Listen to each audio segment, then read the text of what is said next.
My name is Murray Howe and I work with Adobe, and I'll be hosting this afternoon's presentation.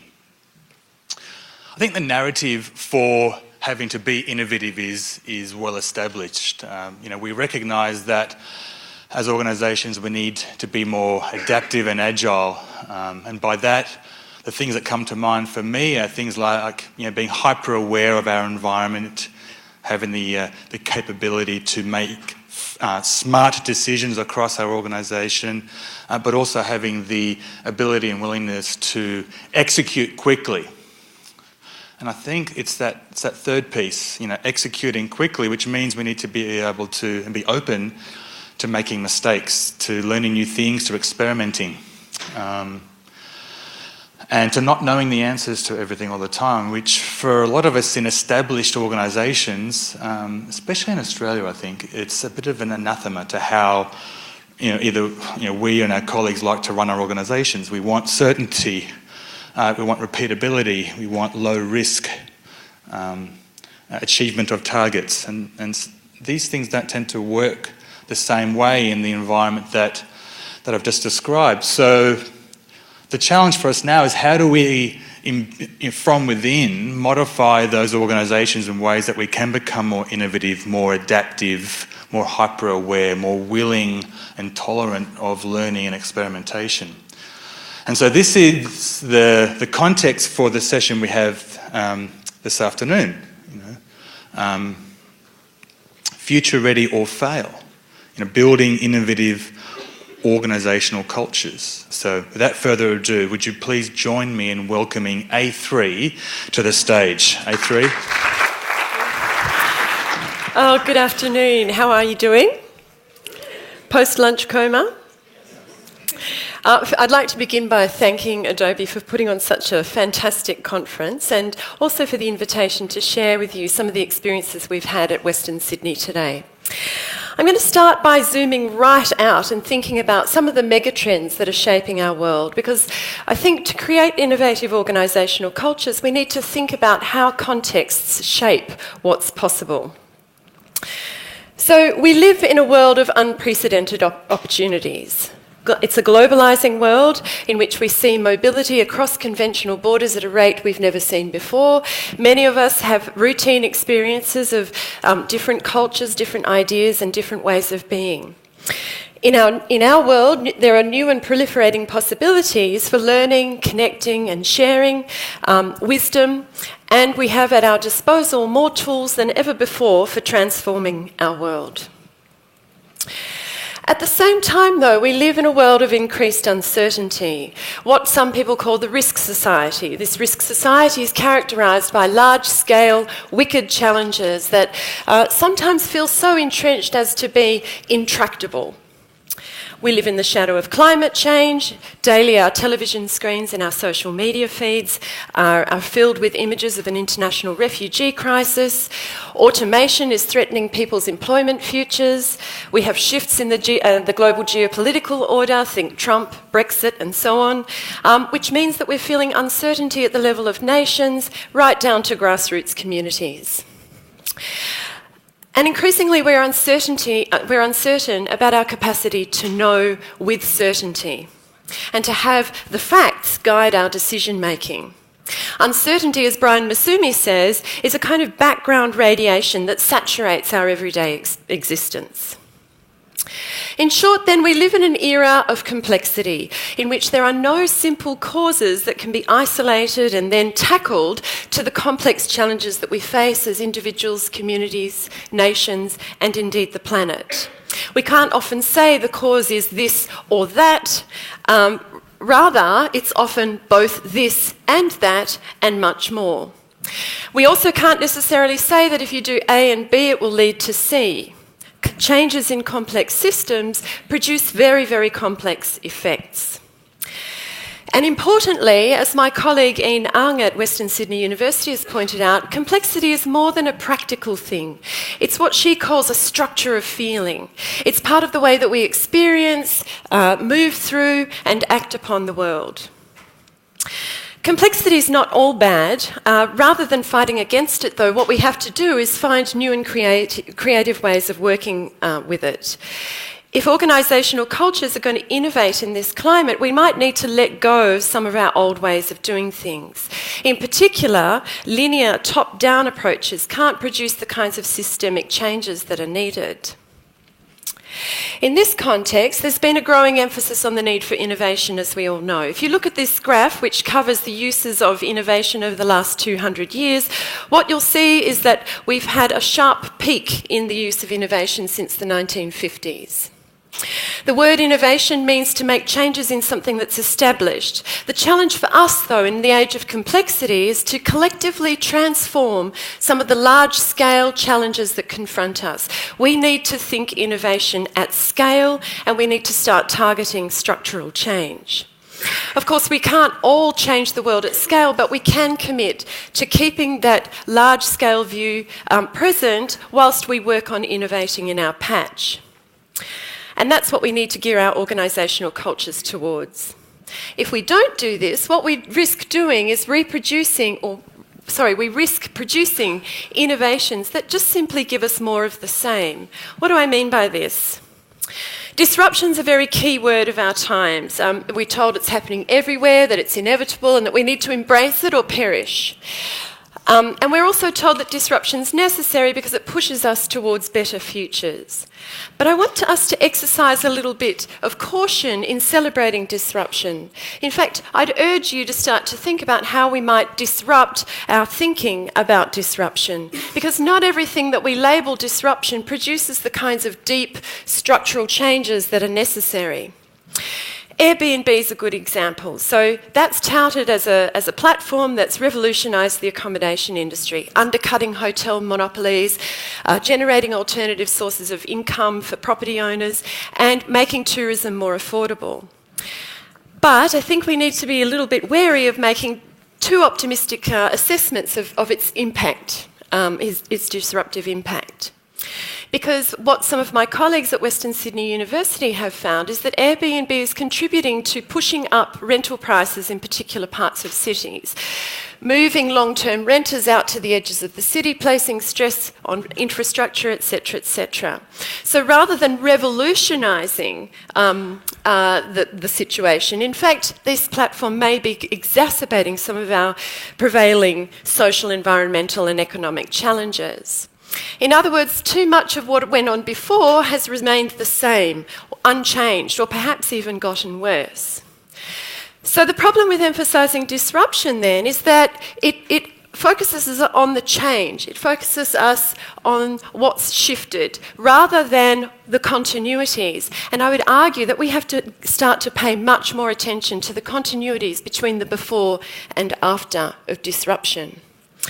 It's funny, we talk about disruption as revolutionary. Of course, revolution conjures rupture and change. Think French Revolution, technological revolution, scientific revolution.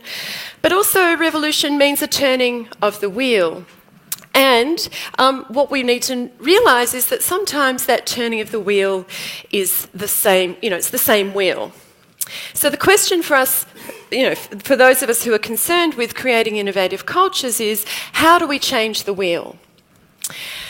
At Western Sydney, we've been giving these things a lot of thought. Of course, universities are known for being ivory towers, who are disconnected from the real world and who are renowned for moving at the pace of mammalian evolution.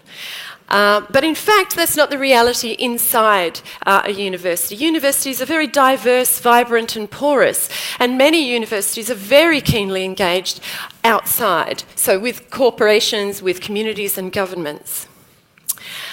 At Western Sydney University, we've been rethinking what the university should look like for the 21st century, how it can support innovation here in Australia and also beyond. And technology is very much a part of that picture. We're very proud to be working with Adobe to develop our digital backbone, to transform our systems and processes and enable us to better connect with communities, governments and industry. And this is an important focus because, of course, the processes inside organisations give those organisations a particular momentum. They ensure that things stay the same. So it's really vital that we're scrutinising the very everyday ways that we do things. Publicly funded institutions like universities have a really distinct role in an innovation ecosystem. We can provide the infrastructure and an independent platform for engaging stakeholders in a process of ongoing co-research and co-design that targets complex challenges. So we've been experimenting with how we can contribute to this innovation ecosystem. Of course, Western Sydney is based in one of Australia's most diverse and growing regions, and that diversity and growth is both a strength and a challenge. We've long been interested in innovating to nurture social, cultural, economic and environmental resilience. And indeed, our research this week, if you're interested, our research week coming up in October is focused around this issue of resilience. By resilience, we're not just talking about the capacity to survive and adapt to change, we're also thinking about how to transform the very conditions that produce adversity in the first place. And we've been very much inspired by David Chandler's thinking around what he calls resilience thinking. Resilience thinking is a response to the fact that we can no longer know with certainty in this world and that we need to begin to generate knowledges differently. Rather than definitive knowledges, what we need are processes that can channel the diverse wisdom of multiple stakeholders into an ongoing dialogue in which we identify the challenges and work together from there to generate the evidence and co-design and implement the solutions. So resilience thinking is about engaging all members of society in real time in ongoing dialogue and action. And what we've found is that working in this way creates a kind of community of practice that positions the work for maximum impact and uptake.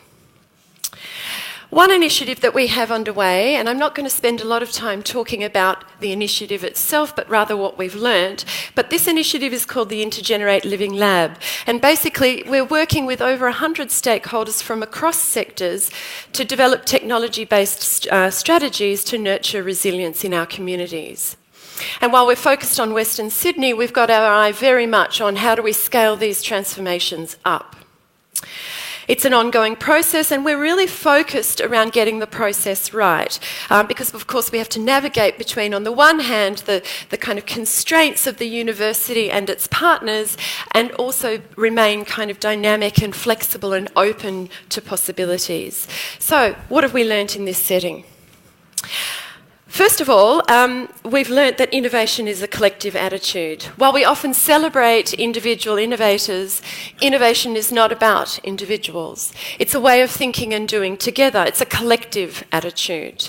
If we go back to our graph here, alongside growth in small I innovation, what you can see is also a black line that shows a growth in large I innovation. And what this points to is the increasing ways that the word innovation is appearing in reports and publications, but also as the title of organisational units inside businesses large and small. Now, dedicating units to innovation, of course, is a really important part of the process. It's a way that we focus our attention and talk, and give it some importance. But at what point do we stop treating innovation as a specialised activity and start to think about it as a feature of everything we do?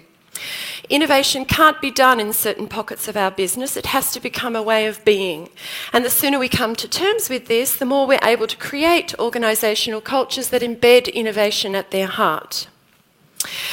So even though significant change is urgent and we might be very impatient for it, our structural change is a slow burn. And this is not cause for despair or indeed for taking it easy. Innovation in the here and now is urgent. Innovation needs to become our goal at the micro, meso and macro levels of our organisations. Because innovation is an incomplete project. Given the scale of the changes that we need to enact, our job is never going to be done. Innovation thus needs to become a permanent feature of our ways of thinking and doing. We need to innovate and then keep on innovating, all the time watching closely how our innovations are impacting individuals, business and the world at large. Alongside disruption, collaboration and participation are watchwords of our times. Collaboration, often when we talk about collaboration, we emphasise consensus, on getting everyone on the same page. In our experience, though, difference and diversity, not consensus, are the engines of innovation. It's those moments when we bump up against the limits of our knowledge, and that opens up spaces for innovation. When we meet the other and we can't understand them, those awkward moments, these are really, really critical. So while we need to embed a collective approach to innovation in our work, we also have to resist the temptation to smooth over our differences. We need to make space for dissent. Also, discomfort. Discomfort's really critical to innovation. Innovation is messy, sticky work. It's an embodied process. You have to feel your way through it often. So the best innovation is not about just animated discussion and brilliant ideas. It's also about those awkward silences, about the moments when we feel the sheer weight of the challenges, where we find the limits of our expertise and we feel frustrated and throw up our hands. In a world that's geared to making us feel safe and comfortable, we have to start getting comfortable with being uncomfortable. As Freud said, and he's not my favourite expert, but there you go, Freud said, frustration precedes inspiration. So we also need to rethink profits. While we all want to innovate, sometimes we don't have very inventive goals, particularly when we're thinking about that question of profits. If we're going to really create innovative cultures, we have to push our thinking beyond the financial profits to think about the social, cultural, reputational, and so on, profits of innovating. So how can we rethink what we mean by profits? What drives and motivates us, and how can we put that, or how can we channel that into everything we do? What alternative kinds of capital can we generate through innovation? How do we surface their value, and how do we think about investment in innovation? Not just for our own businesses, but also for the world at large. So, for example, in a world where time means money, we're often obsessed with productivity. But we also know that those organisations who really can innovate make time to step out of the fast pace of routine, to refocus, dialogue with others, and just create spaces for the light bulbs to go on. They know that time out is profitable. So, what does wisdom look like in innovative organisational cultures? When we're innovating, we often emphasise the new, so we're really tempted to throw out the old. But good ideas need evidence around them. And while conventional knowledges are sometimes helpful in an innovative space, we also need to find ways to generate insights on the go. In the Intergenerate Living Lab, what we've been doing is thinking about how to generate evidence in partnership with our collaborators across industry, government and the corporate sectors to increase to inform our efforts and increase our chances of success. To do this, we've developed a toolkit to engage the community at large in the process of generating knowledge and innovating. There are 4 tools in it currently, but we're really excited to develop more. I'll just highlight one very quickly. That's the Invisible City app, which is basically an app that geolocates users, asks them to choose up to 3 emotions, tell us how they're feeling, and then they answer a series of questions, including, how would you like to change this place?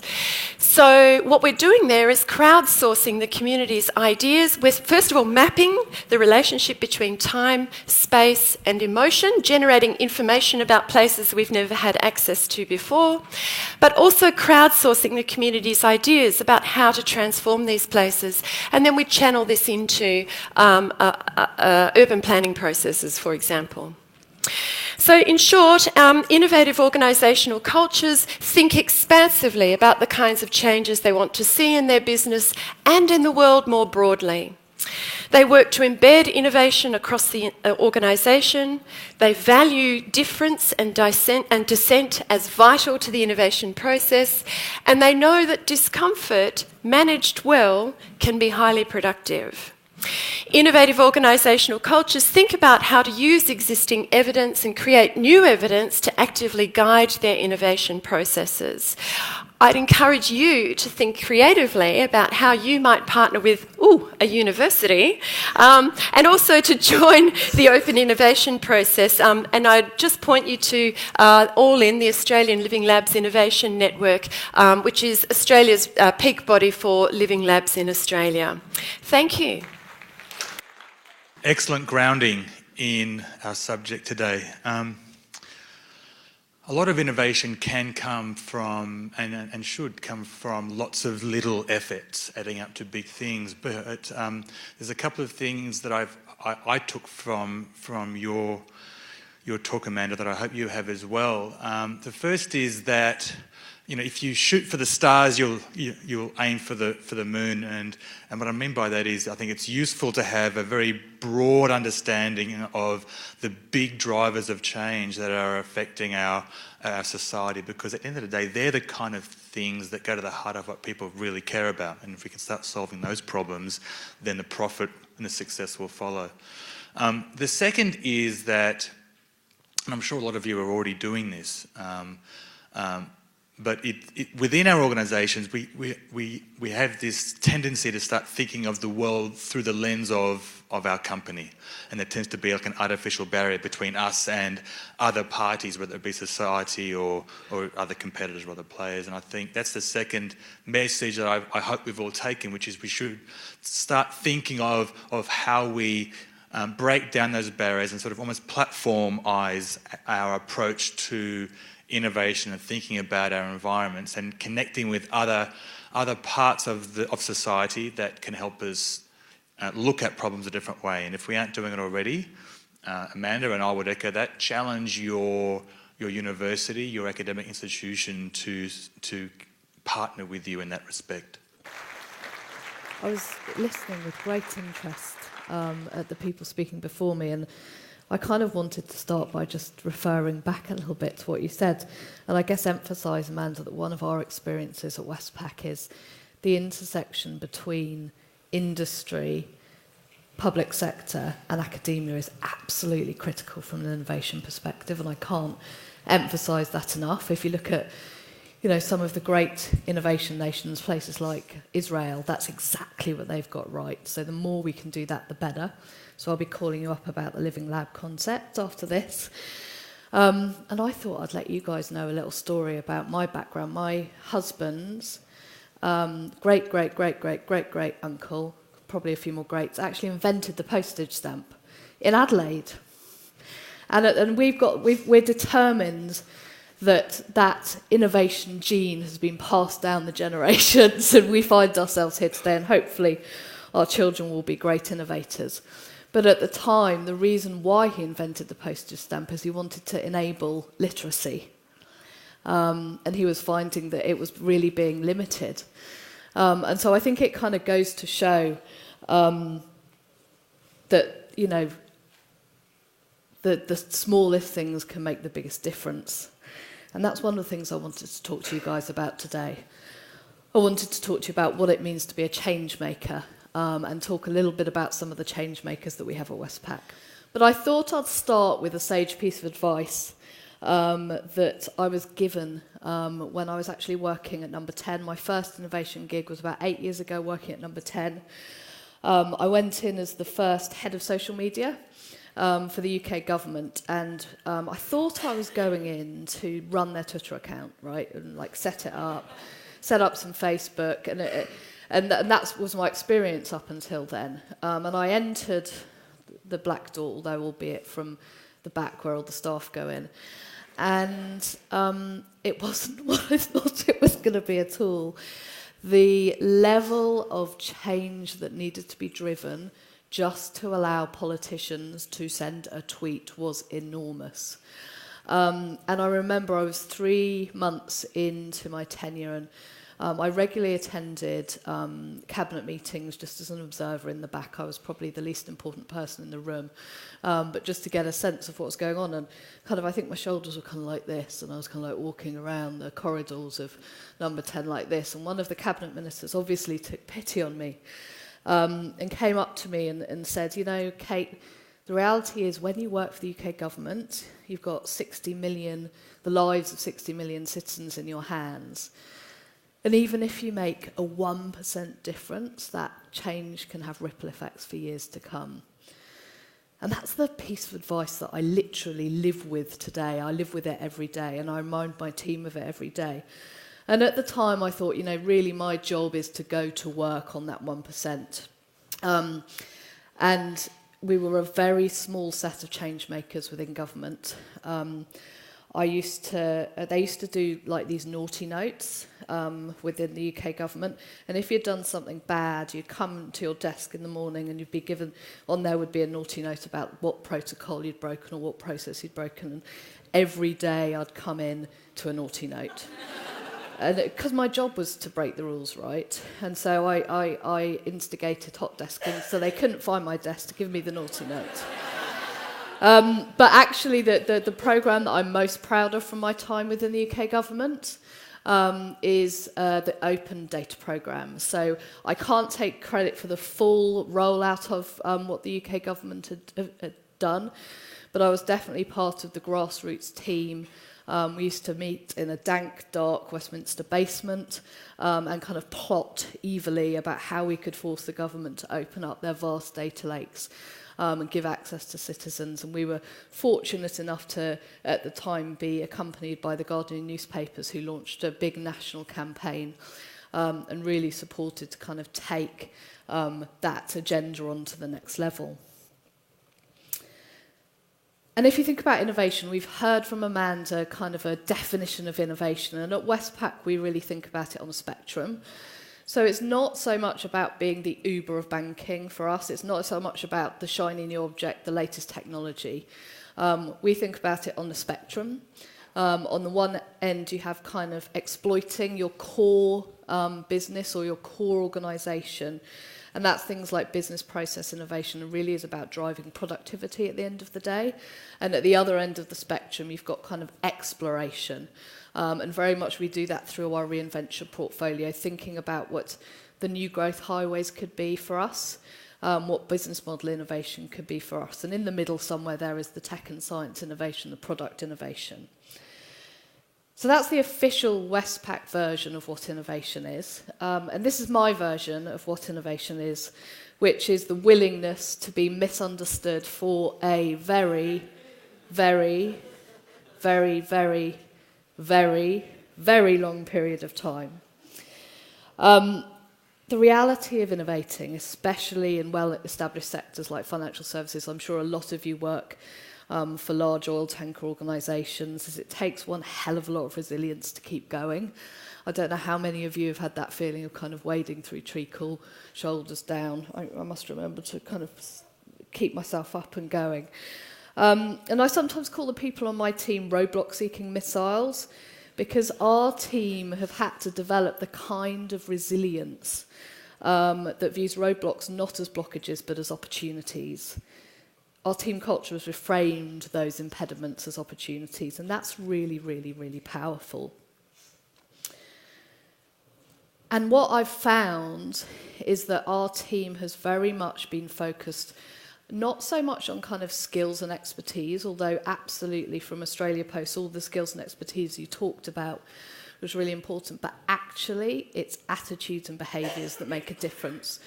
It's those things that are that distinguish between people who are actually able to drive change in an organisation and people who aren't.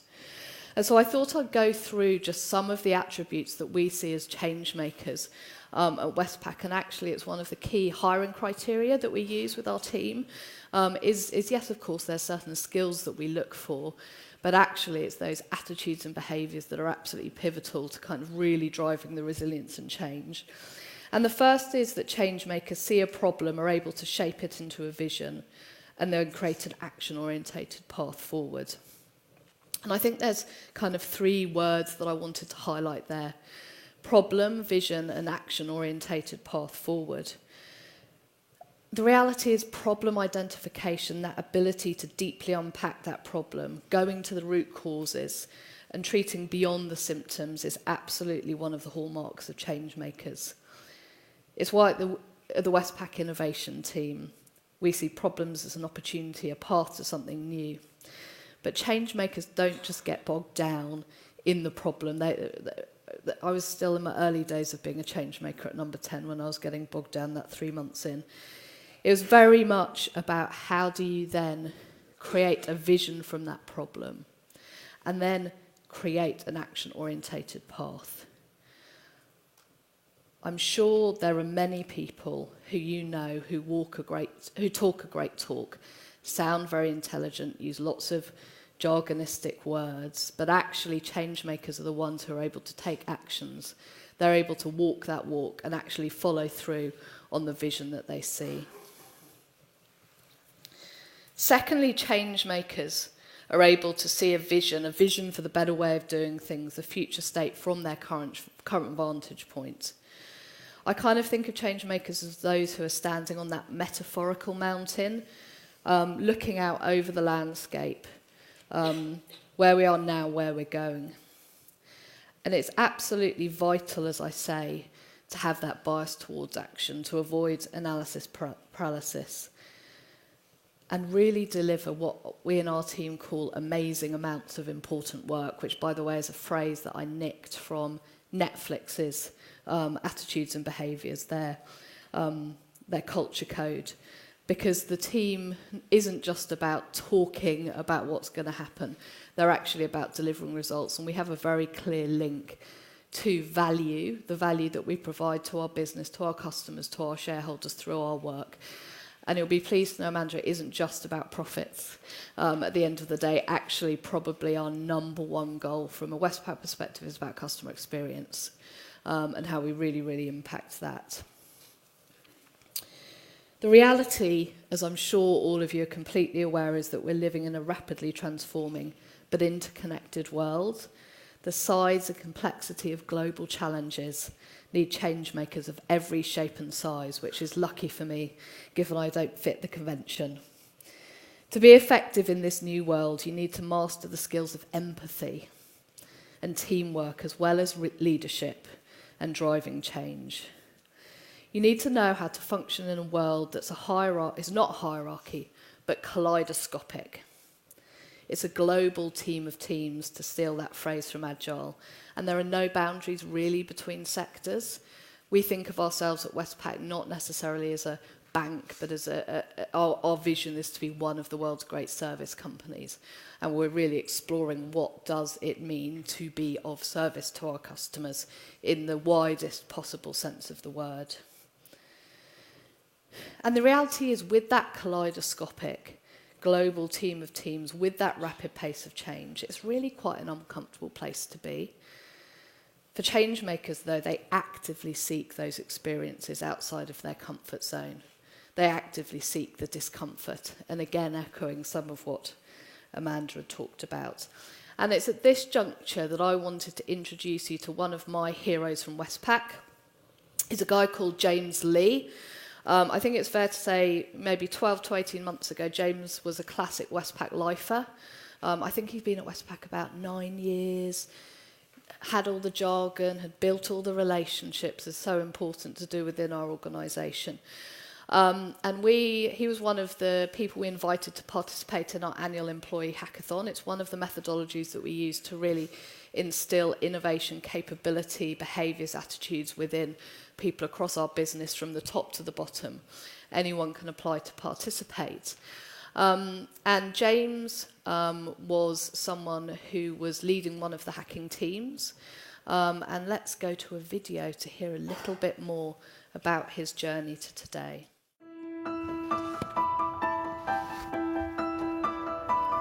All right, here we go, guys.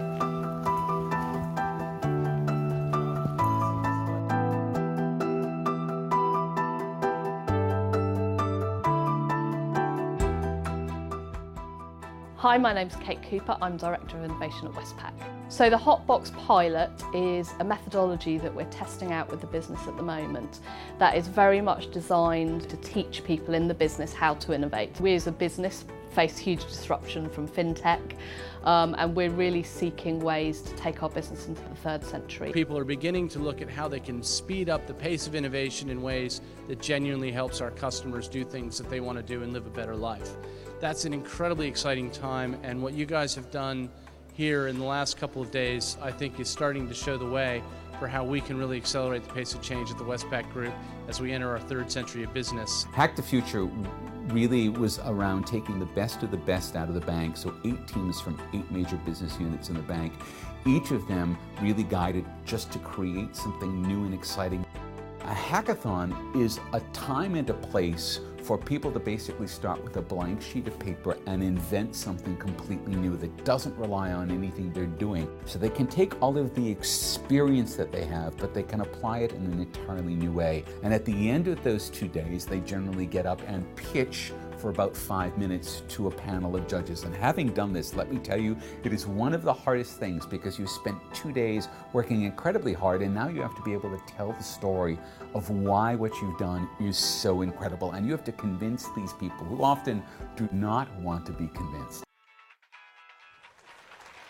Hi everyone, I'm James Lee and I've been working in the insurance industry for a long time, and in that time I've found a whole range of insurance gripes. So I've been here for about 7 years now, and over a month ago I got the amazing opportunity to pitch an idea at Westpac's Bicentennial Hackathon. Our idea was Symmetry, essentially a unique scanning solution that helps customers see the value of everything they have. Hi, I'm Ben Beasley.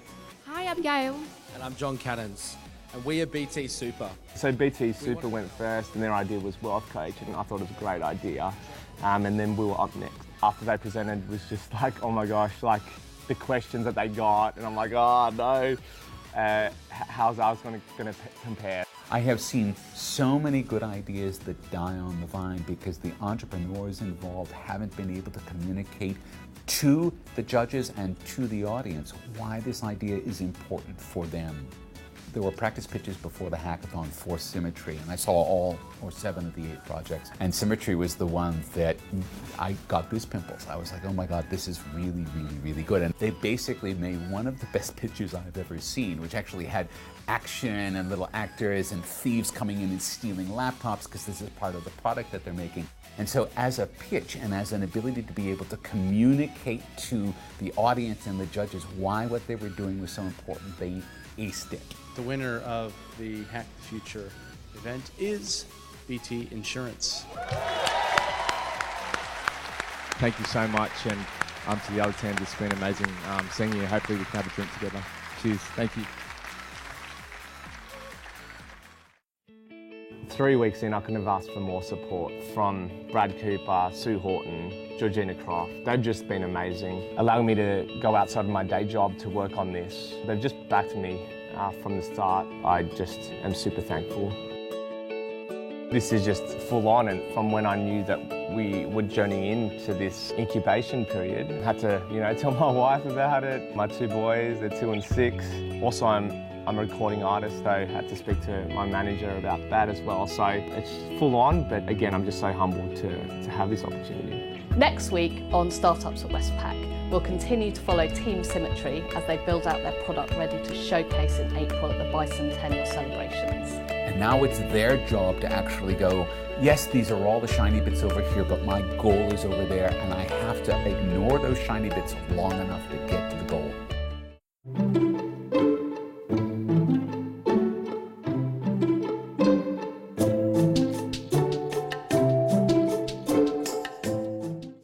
And so to pick up the story where James left off, he went on to go through an incubation program with his idea. They exhibited a prototype at our bicentennial celebration, celebrating 200 years of Westpac. And since then, he's actually joined the innovation team full-time.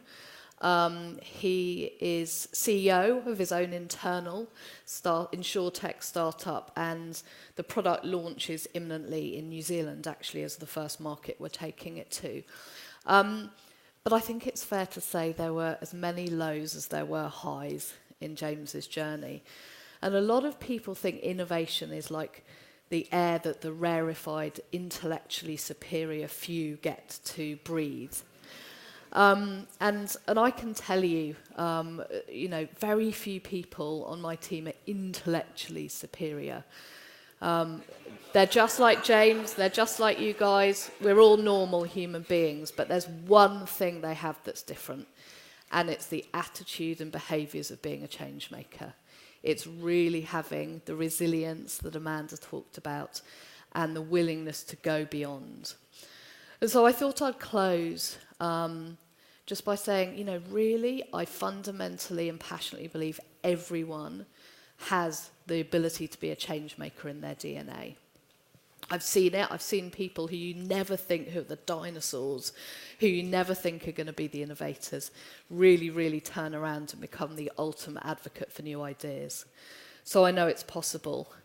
And I wanted to close with the advice that I was given my time at Number 10. I'm sure many of you work for large organisations, but even if you work within a smaller field, if you make just a 1% difference every day in your job, who knows what the ripple effects could be for years to come.